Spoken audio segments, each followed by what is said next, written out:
నాయకుడైతే విద్యావంతుడు ఉంటాడో, ఏ వ్యవస్థలో అయితే విద్యావంతుడు ఉంటాడో ఆ వ్యవస్థ నిజంగా అద్భుతంగా అభివృద్ధి చెందుతుంది. మనం ఎంచుకున్నటువంటి దాంట్లో ఏ అవకాశం ఉన్నా కూడా విద్యావంతుడై ఉండాలి. మన పిల్లలకు సంస్కారం వస్తుంది, మనకు గౌరవం వస్తుంది.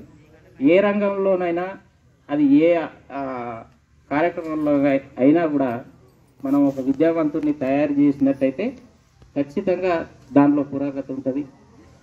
అలాగే మిత్రుడు చెప్పాడు, ఫార్మర్ నేను బ్యాక్వర్డ్ ఉండే, నాకు కొంచెం ఇబ్బంది ఉండే, నాకు హెల్ప్ చేసిరని.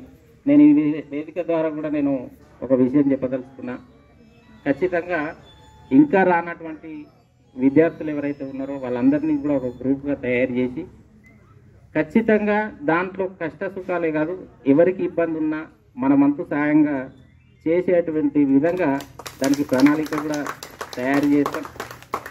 మీ మంచియే కావచ్చు, చెడే కావచ్చు, అంటే కష్టాలు అందరికీ రావు, అంటే ఒకేసారి రావు. ఎవరికైనా కష్టం రాదు, ఉన్నవాడైనా కష్టం వస్తుంది, లేనివాడైనా కష్టం వస్తుంది. కానీ లేనివాడికి కష్టం వచ్చిన సమయంలో మనం ఆదుకుంటే ఆ వ్యక్తి యొక్క గుండెలో మనం చిరస్థాయిగా నిలిచిపోతాం. కాబట్టి ఇలాంటి కార్యక్రమాలను నేను మళ్ళీ ఇంకో సందర్భంలో కానీ ఈ ప్రోగ్రాం ద్వారా అలాంటి కార్యక్రమాలు చేపట్టాలని కోరుతున్నాం. దానికి కావలసినటువంటి సహాయ సహకారాలు కూడా మేము అందిస్తాం. అందరం మేము లేదు అనేటువంటి ఆ భావన మీరు వీడాలి. ఆకలి నుంచి వెళ్ళే అద్భుతాలు సాధించేటువంటి అవకాశం ఉంటుంది. నా తల్లిదండ్రులు కనుక బాగా సంపాదించేది ఉంటే నేను ఇట్లా ఉండేటువంటిది అని కాదు, ఎవరమైనా ఉండే ఆ పరిస్థితి ఉండదు. ఆకలి బాధ తెలిసినోడు ఖచ్చితంగా జీవితంలో సక్సెస్ అవుతాడని నేను నమ్మేటువంటి వ్యక్తిలో నేను మాత్రం ముందుంటా. చాలా కష్టాలు పడ్డా. మీరు మీ అందరినీ నవ్విస్తున్నా అంటే నా గుండెలో నవ్విన దానికంటే ఎక్కువ కష్టాలు ఉంటాయి. నేను నవ్వినంత ఈజీగా మీతో కలిసి ఉండడానికే నవ్వుతాను తప్ప నిరంతరం పోరాడతాం. ఒక మంచి చేయాలంటే కూడా సమాజంలో ఎంతో పోరాటం చేయాలి. మనం తిరుగుతున్నాం. ఇక ఎలా నేను మీ అందరికీ తెలుసు, నా అదృష్టంగా భావిస్తున్నా. ఈ స్కూల్లో 2 సంవత్సరాలుగా నేను టీచర్గా పనిచేసిన. అప్పుడు నా గురువులు లేకుండే. అది కూడా నాకు నిజంగా నాకు సాటిస్ఫై చేసినటువంటి, అంటే ఆనందించదగినటువంటి విషయం.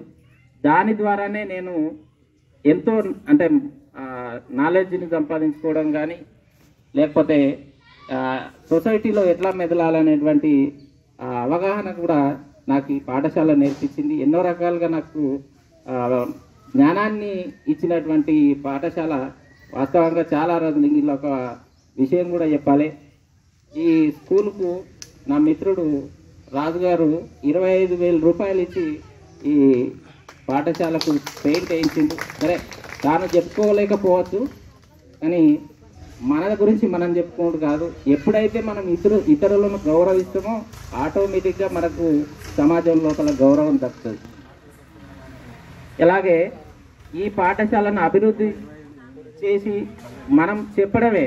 విచిత్రం ఏంటంటే వాట్సాప్లో చూసిన నేను 8,000 జీతం తీసుకునేటువంటి టీచర్ దగ్గరికి వెళ్ళి 80,000 జీతం తీసుకునే టీచరు నా కొడుకు ఎట్లా చదువుతుండని అడగడం అనేటువంటిది నేను వాట్సాప్లో చూసిన. ఇది మరి అంటే బాధ కలిగించేటువంటి విషయం. అంటే